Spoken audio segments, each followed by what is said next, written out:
I treated every feeling as a fact. For a long time I operated under an assumption I could not have articulated if you had asked me to. The assumption was this: if I feel something strongly enough, that feeling is telling me the truth about the world. Not about me, about the world. The feeling was a report. The feeling was data. And I was reading it the way you read a thermometer, as though it were an instrument pointed outward at something real. I felt overlooked in meetings at work, therefore I was being overlooked. I felt that a friend had grown distant, therefore the friendship was ending. I felt that I had said something wrong in a conversation, therefore I had caused damage I could not trace or repair. The feeling arrived first, with great authority, and the interpretation followed immediately behind it, wearing the feeling's certainty like a uniform. This is not unusual. It is, in fact, a near-universal feature of human cognition, the tendency to treat the emotional experience of something as confirmation of that thing's reality. Psychologists call it emotional reasoning, and the structure of it is precise: I feel it, therefore it is. The emotion becomes evidence.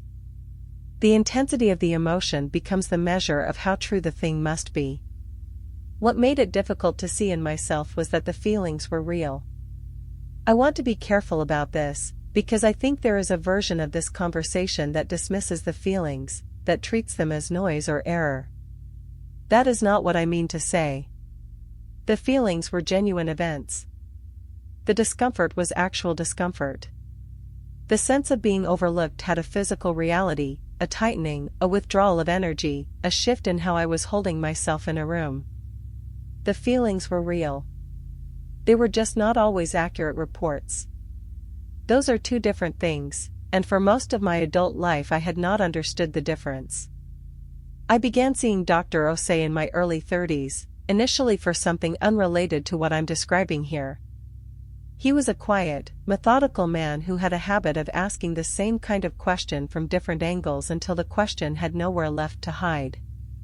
In our third or fourth session, I described a situation at work in which I was certain, viscerally, physically certain, that a colleague had intentionally excluded me from a project. Dr. Osei listened to the whole account. Then he asked, "What's the evidence that the exclusion was intentional?" I started listing the feelings. The way I had felt when I found out. The degree of the hurt. The fact that it had stayed with me for days. He waded through all of this. Then he asked again, gently but precisely, "Those are feelings. What's the evidence?" I did not have an answer. I had not looked for evidence, because the feeling had felt like evidence. The intensity of what I experienced had presented itself to me as proof of what had occurred.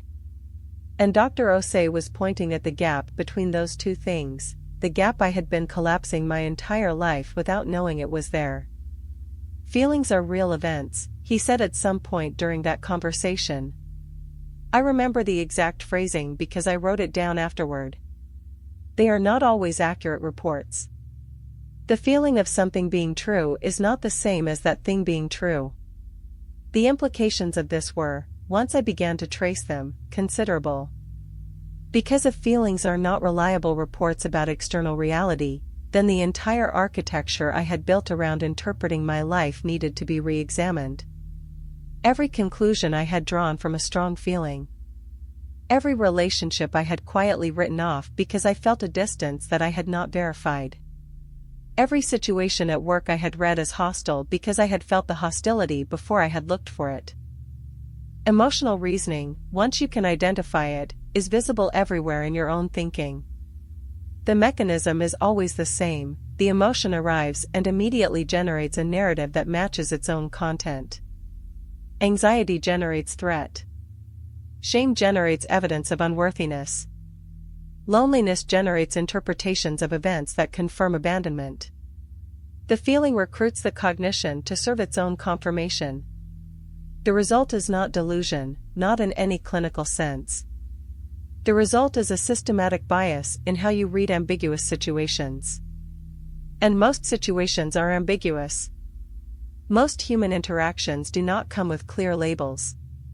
What you are left with, in the absence of clear information, is interpretation. And if your interpretations are systematically shaped by your emotional state, you are not reading the situation, you are reading yourself, and mistaking what you find there for something outside you.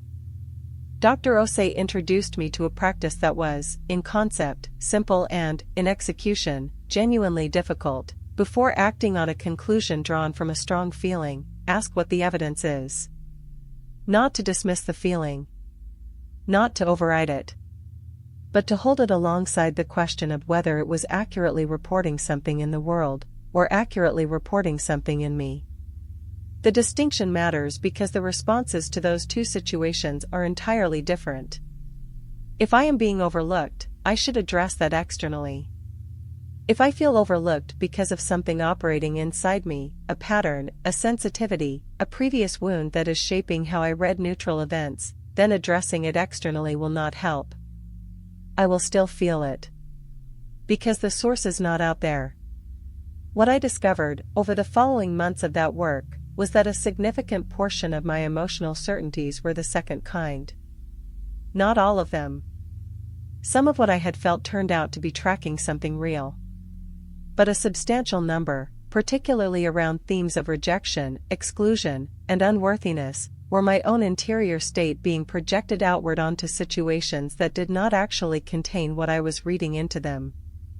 This was not comfortable information. There is something oddly reassuring about emotional reasoning, even when it is making you miserable. If the world is doing this to you, you are a victim of circumstances. If the pattern is inside you, you are responsible for it. That responsibility is not a punishment, but it does not feel like a relief either. Not at first. What it did change, gradually, was the quality of my attention. I became more curious about the gap between what I felt and what I could verify. Not suspicious of my feelings, they are still real events, still worth attending to, but no longer willing to promote them automatically into conclusions. The feeling became the beginning of an inquiry rather than the end of one. I feel overlooked. Is there evidence for that? What might be happening here that I am not accounting for? Is this familiar? Have I felt this in situations that later turned out to be different from how they initially seemed? These questions slowed things down in a way that was initially frustrating and eventually valuable. The feelings did not go away. The urgency they carried, the sense that they were demands, that they required immediate interpretation and response, that did diminish.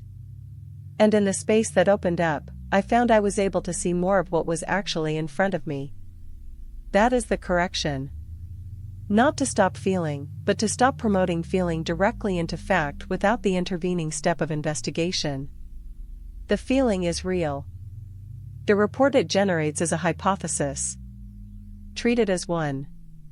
Here is what I carry forward from this, and what I hope might be useful if you recognize any part of your own story in mine. The pattern I described does not operate because we are careless or unintelligent or unaware. It operates because it has a function, because it is doing something for us that we have not found another way to do. Staying in the wrong situation, staying silent when we should speak, not walking away when the door is right there, all of these behaviors persist because they are solving something, even if imperfectly. They are providing some version of comfort or protection or identity that we have not yet found a better way to provide. Understanding that function is the first move. Not judging the behavior, but asking honestly, what is this doing for me? What would I have to give up if I stopped? What am I afraid will happen if I make the change I know I need to make? Those questions do not dissolve the pattern automatically. But they make it visible in a new way. And visibility changes the relationship to the thing. When you can see what something is doing, you can start to choose whether you want it to keep doing it. The change that followed was not easier because I understood the mechanism. It was the same difficulty. But I went into it knowing what I was moving through rather than being entirely inside it without perspective. That perspective is what I want to pass on here. Not the specific story. The structure. The shape of how we stay in things longer than we should, how we look away from things we can see, How we tell ourselves the thing will change without giving it a mechanism for changing. You are not alone in this. It is not a character flaw. It is how the human nervous system manages uncertainty and fear. But you can do something different. The doing starts with the looking. Look at it. Directly. Honestly. Without the story that makes it easier to carry. And then decide what you want to do with what you see. That decision, fully conscious and fully yours, is the only kind that actually changes anything. There is also something I want to say about the specific moment of turning toward rather than away, the moment when you actually do the thing you have been not doing. Because that moment has a texture that I was not prepared for, and that I think is worth naming so you know what to expect when you reach it.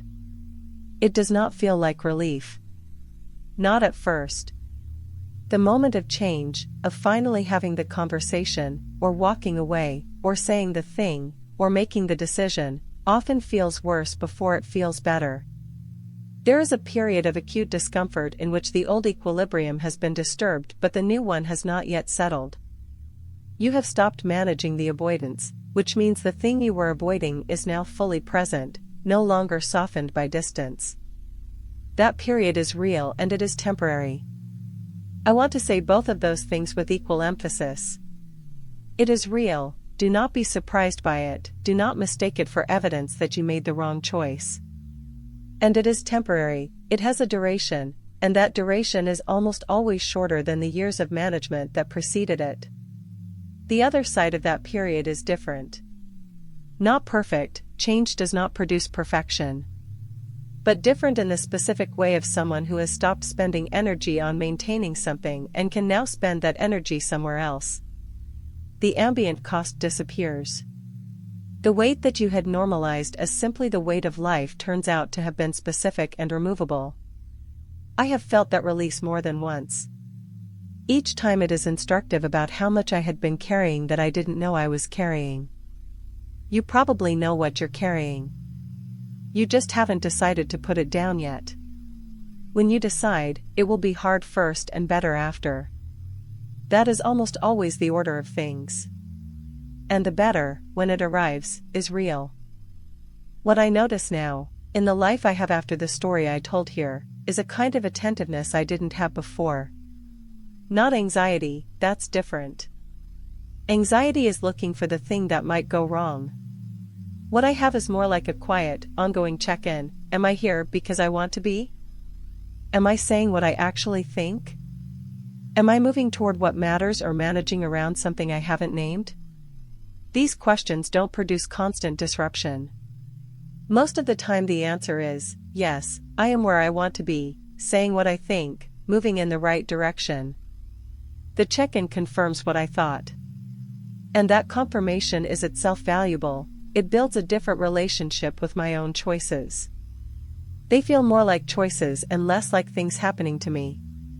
On the occasions when the answer is different, when the check-in reveals an avoidance or a suppression or a staying too long, I try to act on the information faster than I used to. Not immediately, not impulsively. But without the elaborate deferral structure. Without the "I'll address this when the conditions are better." The conditions will not be better. They will be different. Different is workable. Better is a fiction. I am the only condition that changes. And I change through the practice of looking and then acting on what I see. That's the whole thing. The looking and the acting. Over and over. For as long as it takes. Which is your whole life. But a whole life spent actually inside it is worth more than a whole life spent at the edge of it, managing the view. I know which one I want. I think you do too.